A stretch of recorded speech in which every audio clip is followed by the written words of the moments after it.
Good morning, students. Today I am going to discuss my 7th lecture regarding thermodynamics, and in this lecture we will discuss two properties, namely enthalpy and heat capacity.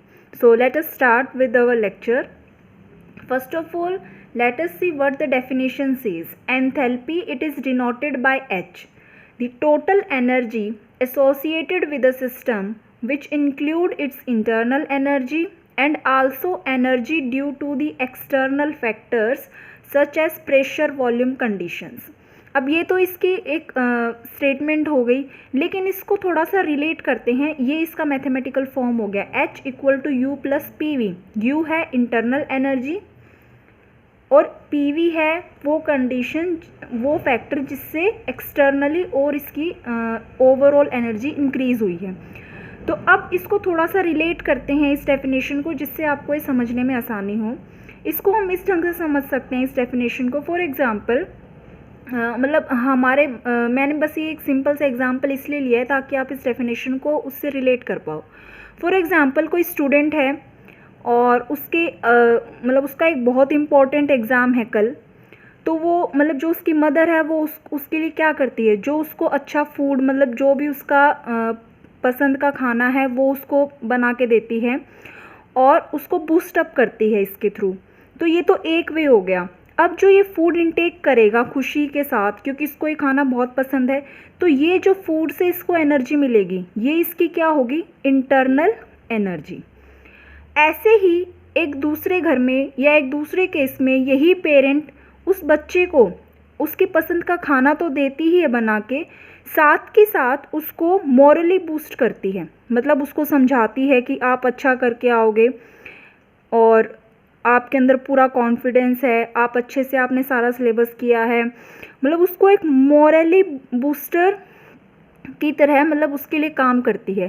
First case में सिर्फ खाना दे दिया, उसको खाना दे दिया और वो आराम से सो गया. लेकिन सेकंड केस में क्या हुआ, उसी बच्चे को क्योंकि उसका कल एग्ज़ाम है, उसकी मदर ने खाना भी दिया और उसको प्यार से समझाया भी. तो इस केस में जो इस स्टूडेंट की या इस बच्चे की एनर्जी है, वो इंटरनल एनर्जी तो दोनों केसेस में मिली है थ्रू फूड, लेकिन एक दूसरे केस में जहाँ उसको एक मोरल बूस्टर मिला है, उससे भी उसकी एनर्जी इंक्रीज़ हुई है, जो एक पॉजिटिव इफ़ेक्ट दिखाएगी कल के एग्ज़ाम में. तो जो ये अदर कंडीशंस हैं, एक्सटर्नल फैक्टर्स हैं, इनकी वजह से जो एनर्जी हमारी सिस्टम में आती है उसको भी हम एंथैल्पी में लेते हैं. तो enthalpy denotes total energy associated. और इसको थोड़ा और केमिकली कोई एग्जांपल लेके देखें तो इसका बेस्ट एग्जांपल है जो हमारा प्रेशर कुकर होता है. वो हमारे प्रेशर कुकर में जैसे हमने फॉर एग्जांपल वाटर बॉईल किया है, उसके अंदर वाटर क्या हो रहा है, बॉयल हो रहा है. जो ये वाटर बॉयल हो रहा है, इस केस में जब स्टार्टिंग में वाटर बॉयल होगा तो स्टीम बनेगी. जो स्टीम बनेगी उससे क्या होगा, इस दौरान क्या दिखाई देगा हमें, अगर हम टेम्परेचर नोट करें, जैसे पानी का जैसे जैसे बॉइलिंग की तरफ जाएगा तो टेम्परेचर इंक्रीज़ होगा, और जितना स्टीम बनता जाएगा उस केस में ये क्या हो रहा है, इसकी इंटरनल एनर्जी क्या हो रही है, इंक्रीज़ हो रही है. तो इंटरनल एनर्जी इंक्रीज़ हो रही है किसकी, पानी की. और जब इंटरनल एनर्जी इंक्रीज़ होती है तो ये किस साइन से दिखती है, थ्रू टेम्परेचर इंक्रीज़. मतलब इंटरनल एनर्जी इंक्रीज़ होने का बेस्ट साइन है कि वहाँ टेम्परेचर भी हमारा इंक्रीज़ होता जाएगा. लेकिन कुछ देर के बाद क्या होगा कि अब ये टेम्परेचर एक कांस्टेंट रीडिंग पे आ गया. अब इस प्रेशर कुकर के अंदर फिर भी हम क्या कर रहे हैं, हीट सप्लाई कर रहे हैं थ्रू बर्नर, बहुत ज़्यादा हीट सप्लाई कर रहे हैं. तो अब क्या होगा, अब उसका जो प्रेशर है वो बढ़ता चला जाएगा. ठीक है, वहाँ जो स्टीम है उस वजह से जो प्रेशर है वो क्या होता जाएगा, इंक्रीज़. तो अब जो एनर्जी बढ़ेगी वो कैसे बढ़ेगी, through the increase of this pressure. तो हमें ओवरऑल अगर एनर्जी लेनी है, जिसको हम एंथैल्पी कंटेंट बोलेंगे, उसमें हमें ये फर्स्ट वाला केस भी लेना है और फर्दर हीटिंग से जो प्रेशर इंक्रीज़ हुआ है सिस्टम का वो भी लेना है. तो अब ये हमारी डेफिनेशन हो गई. Next is our enthalpy change. Enthalpy change में एंथैल्पी चेंज है तो H अगर एंथैल्पी है तो एंथैल्पी चेंज डेल्टा H हो जाएगा. अगर इसको मैं ऐसे लिखूं, मतलब हमने प्रेशर को क्या लिया है, कांस्टेंट लिया है. ठीक है, आवर इनिशियल स्टेट क्या हो जाएगी, मतलब H1 हो गया, इंटरनल एनर्जी U1 थी, P कांस्टेंट है, V1। ऐसे ही एक दूसरी स्टेट, अनदर स्टेट पे H2, internal energy U2, P constant, volume is V2। तो डेल्टा H क्या हो जाएगा, H2 minus H1, delta H equal to H2 minus H1। और इसको मैं यहाँ करूँगी तो ये क्या आएगा, U2 plus PV2 minus U1 plus PV1। अब हम क्या कर सकते हैं, इसको थोड़ा सा और अरेंज हम कर सकते हैं, मतलब चलो देखो इसको, जैसे एक तो हमारी ये फॉर्म हो गई, ठीक है। एक अनदर फॉर्म इसकी क्या निकल के आ सकती है, delta H equal to U2 plus PV2 minus U1 plus PV1, ये हो गया। इसको हम ऐसे लिख सकते हैं U2 minus U1, U2 minus U1 और PV वाली टर्म एक साइड, PV2 माइनस PV1। इसी फॉर्म को दूसरी फॉर्म में लिखा है। आगे हम कैसे लिख सकते हैं इसको, U2 माइनस U1 को मैं क्या लिख सकती हूँ, delta H equal to delta U plus P constant है और कॉमन टर्म है दोनों में, अंदर क्या बचेगा, V2 minus V1। V2 minus V1 को मैं क्या लिख सकती हूँ, डेल्टा V। तो यहाँ पे क्या हो जाएगा, delta H equal to delta U plus P delta V। तो ये हमारा एक रिलेशन आ गया है which is the relation for enthalpy change. हमने फर्स्ट लॉ से देखा था, हमारा जो फर्स्ट लॉ है वो ये कहता है कि हमारा डेल्टा U इक्वल टू होता है Q प्लस W के। और अगर मैं यहाँ से Q निकालूँ तो ये हो जाएगा डेल्टा U माइनस W। और अगर वर्क ऑफ एक्सपेंशन है, एक्सपेंशन के केस में work is minus P delta V, तो Q equal to delta U। Expansion के केस में minus P delta V work होता है, सब मैंने अपनी प्रीवियस वीडियोस में डिस्कस किया हुआ है, आप वहाँ से इसको चेक कर सकते हैं। Delta U minus minus plus हो जाएगा, प्लस P डेल्टा V। तो आप अगर इन दो इक्वेशंस को देखें, let it number this equation as 1 and this equation as second. इन दोनों इक्वेशंस को देखने के बाद आपको एक सिमिलैरिटी दिखाई देगी और उस सिमिलैरिटी से कंक्लूजन क्या निकलेगा कि हम डेल्टा H को we can write delta H equal to Q at constant P, क्योंकि हम P को कांस्टेंट लेके चल रहे थे एट कांस्टेंट P। तो Q को थोड़ा मतलब इसको सिंबलाइज कर दिया कि this is at the constant pressure. तो डेल्टा H और Q इक्वल होते हैं एट कांस्टेंट P। तो ये कुछ इसकी फॉर्म है फॉर एंथैल्पी चेंज। तो यहाँ पे हमने डिस्कस किया है enthalpy change. Now we will move to heat capacity. Heat capacity is denoted by C and its definition says the amount of heat required to raise the temperature of system by 1 degree। तो ये अभी last वाले example में देखा था, जब हम पानी को बॉयल कर रहे थे तो उस केस में क्या हो रहा था, उसका टेम्परेचर हमारा इंक्रीज हो रहा था।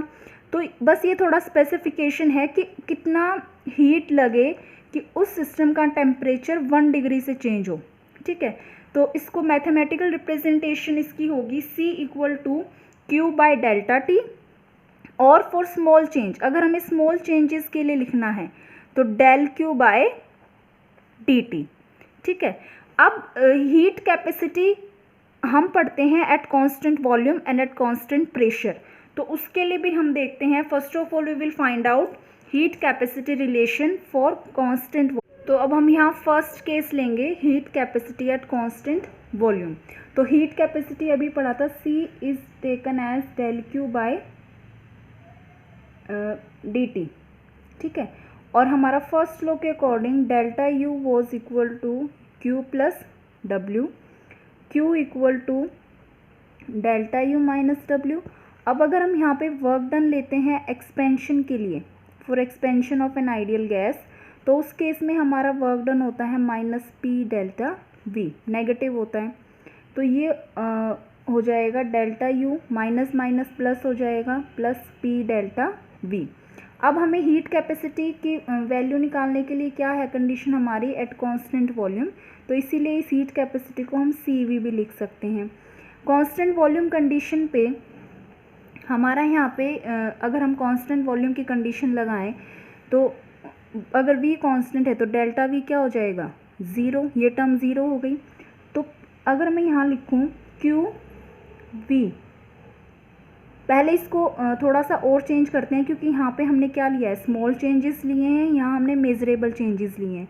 तो अगर इसी इक्वेशन को मैं स्मॉल चेंजेस के लिए लिखूँ तो ये ऐसे लिख सकते हैं, इसको हम ऐसे चेंज कर सकते हैं, del Q equal to DU plus PdV। हैं दोनों चीज़ें सेम, पर this symbolise measurable changes and this DU या del Q this symbolises small changes. तो अब इस पे हम वो कंडीशन लगाएंगे क्या, एट कांस्टेंट वॉल्यूम। तो ये del QV at constant volume हमारा क्या आएगा, यहाँ से V कांस्टेंट है तो DV हमारी टर्म 0 हो गई, ये सारी टर्म हमारी ख़त्म हो गई 0। तो यहाँ से हमारा क्या बचा, DU।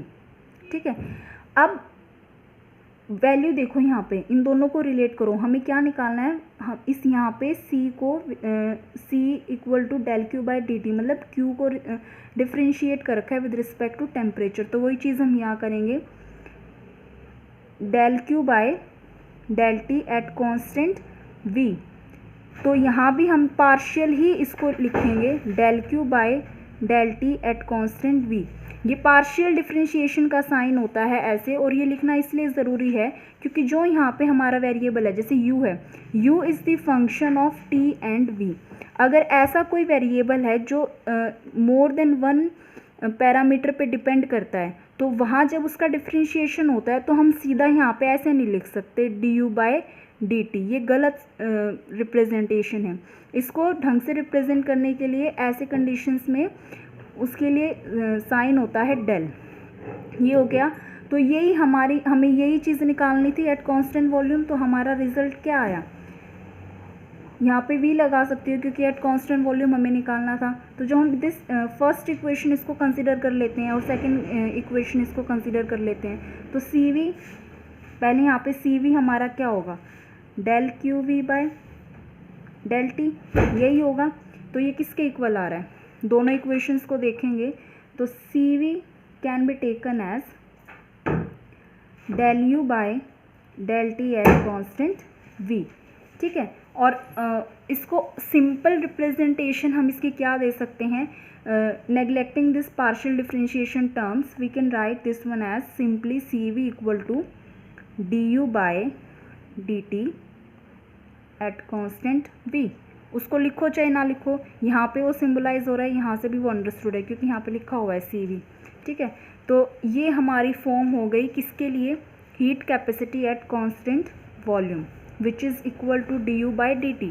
तो इसको हम अगर लिखना चाहें तो क्या होगा, heat capacity at constant volume is equal to the rate of, ये चेंज ही है, D symbolizes the change, rate of change of internal energy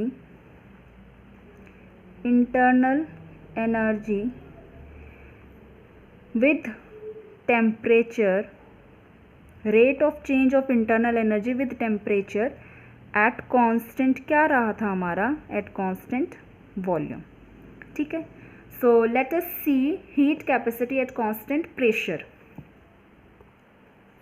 heat capacity at constant pressure CP, इसको CP से सिंबलाइज करेंगे। तो यहाँ भी हम पहले फर्स्ट लॉ का यूज़ करेंगे, for small changes first law can be written as del Q equal to DU plus PdV। ये भी लास्ट उसमें ही बताया था, वहाँ से आप इसको रिलेट कर सकते हैं। अब क्योंकि हमारा जो C होता है वो क्या होता है, डेल Q बाय DT, तो इसको अब हम इसी फॉर्म में लेके आएंगे ताकि हम C की वैल्यू निकाल सकें। ठीक है, तो यहाँ अगर मैं करूँ del Q by del T, तो ये क्या हो जाएगा, DU प्लस PdV। किसके रिस्पेक्ट में डिफ्रेंशिएट किया है, T के रिस्पेक्ट में डिफ्रेंशिएट किया है, यहाँ सॉरी D आएगा।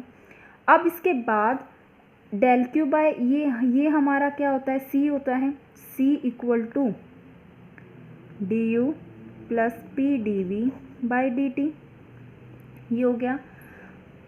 एट कांस्टेंट प्रेशर अगर हम इसको लिखना चाहें, मतलब प्रेशर पे एट कांस्टेंट प्रेशर, तो सी की जगह हम लिखेंगे Cp equal to del U by del T plus P del V by del T at constant pressure. ठीक है, यहाँ भी हम ऐसे लिख सकते हैं एट कांस्टेंट प्रेशर। तो यहाँ पे क्या किया है, देखो जो यहाँ हमारा ये एट कांस्टेंट P जब हम लेके आए तो इन सब टर्म्स में हमें एट कांस्टेंट P दिखाना ज़रूरी है, क्योंकि ये हमने यहाँ पे कंडीशन लगाई है, अलग अलग लिख दिया डेल यू। अब देखो यहाँ डी था, ये डेल हो गया। जैसे ही डी से डेल होता है वहाँ पे दो वेरिएबल्स आ जाते हैं टी और पी। जैसे वहाँ क्या आया था टी और वी, तो जब दो वेरिएबल्स आ जाएं जो इंडिपेंडेंट वेरिएबल्स हैं और उन पे कोई फंक्शन डिपेंड कर रहा है, तो वहाँ डिफ्रेंशिएशन टर्म्स को हम डेल के फॉर्म में लिखते हैं। D U by D T हो गया del U by del T, D V by D T हो गया del V by del T. ठीक है, पी हमारा क्या है, कांस्टेंट है, तो वो constant term as it is रही। इसके बाद हमें ये पता है एच इक्वल टू क्या होता है, यू प्लस पी वी। अब इसको अगर हम डिफ्रेंशिएट कर दें with respect to T at constant P, ठीक है, इस इक्वेशन को, इसको इक्वेशन 1 कंसिडर कर लेते हैं।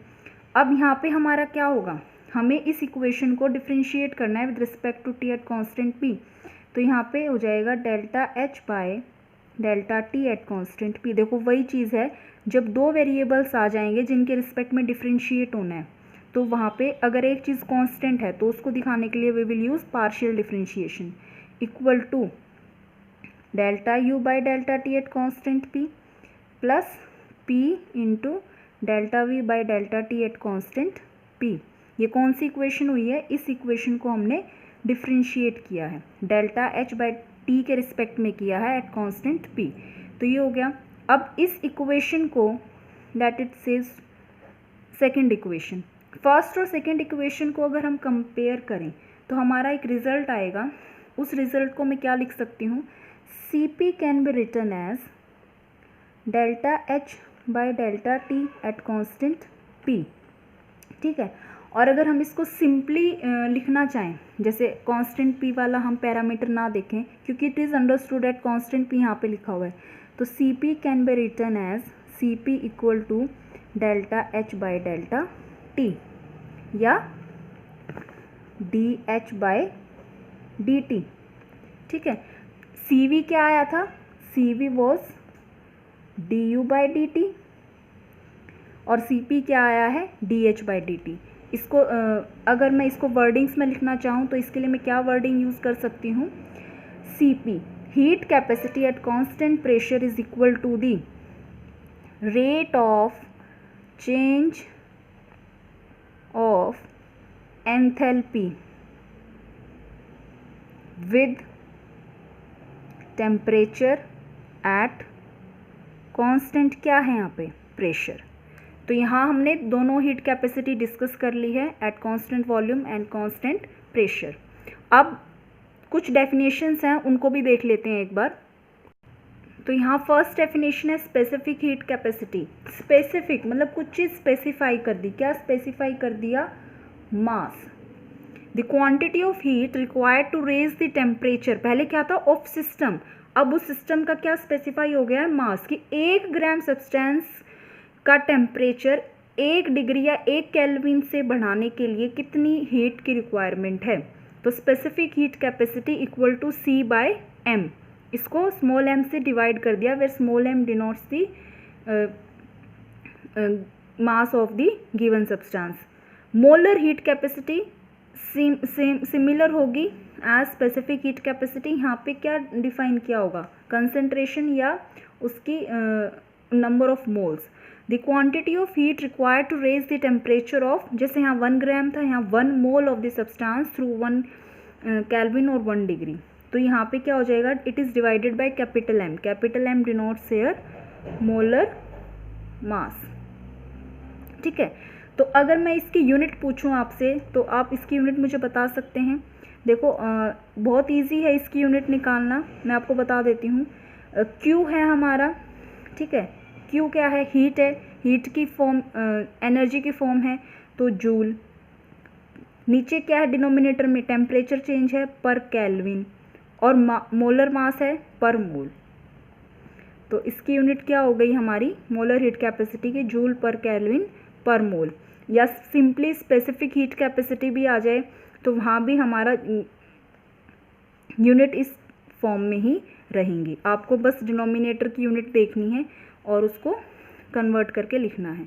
तो molar heat capacity, the quantity of heat required to raise the temperature of 1 mole of substance through 1 kelvin और 1 डिग्री, यूनिट है joule per kelvin per mole. So here I have completed this topic. इस topic में हमने enthalpy और heat capacity को study किया है। अगर आपको कहीं डाउट आता है then you can ask in the comment section.